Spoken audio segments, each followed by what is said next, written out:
הכירו את טופס W8.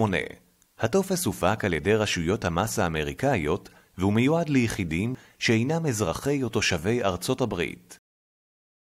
יש למלא אותו על מנת לבסס זכאות להטבות מס על פי אמנות המס שבין ארצות הברית למדינת התושבות של המשקיע. סרטון זה ידריך אתכם כיצד למלא את הטופס בצורה מדויקת. ראשית, יש לרשום שם פרטי ושם משפחה באנגלית באותיות גדולות. כאן יש לרשום את מדינת האזרחות. כאן יש לרשום את כתובת המגורים.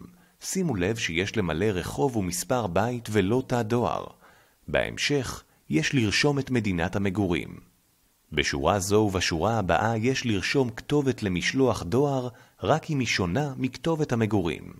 בסעיף 5, אם יש ברשותכם מספר מס בארצות הברית או SSN, יש לרשום אותו בסעיף זה. בסעיף 6, יש לרשום מספר זיהוי לצורכי מס במדינת התושבות. בישראל יש למלא מספר תעודת זהות בין 9 ספרות. בסעיף 8 יש לרשום תאריך לידה.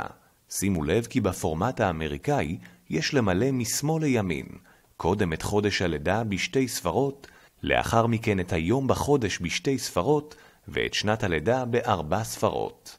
בסעיף 9 יש למלא את מדינת התושבות. על מנת ליהנות מניכוי מס במקור וממס מוגבל בארצות הברית, בשיעור של 17.5% בגין ריבית, בהתאם לאמנה בין ארצות הברית לישראל, יש למלא את המספרים המופיעים להלן בסעיף 10. הפרטים המופיעים בסעיף זה רלוונטיים לאמנת המס בין ארצות הברית לישראל. לתושבי מדינות אחרות מומלץ להתייעץ עם יועץ מס במדינת התושבות שלהם. הגענו לסוף הטופס, ועכשיו כל מה שנותר הוא לחתום על הטופס במקום המסומן, ומתחת לכתוב שם פרטי ושם משפחה באנגלית ובאותיות גדולות. כאן יש לרשום את תאריך מילוי הטופס בפורמט האמריקאי, משמאל לימין, חודש, יום ושנה.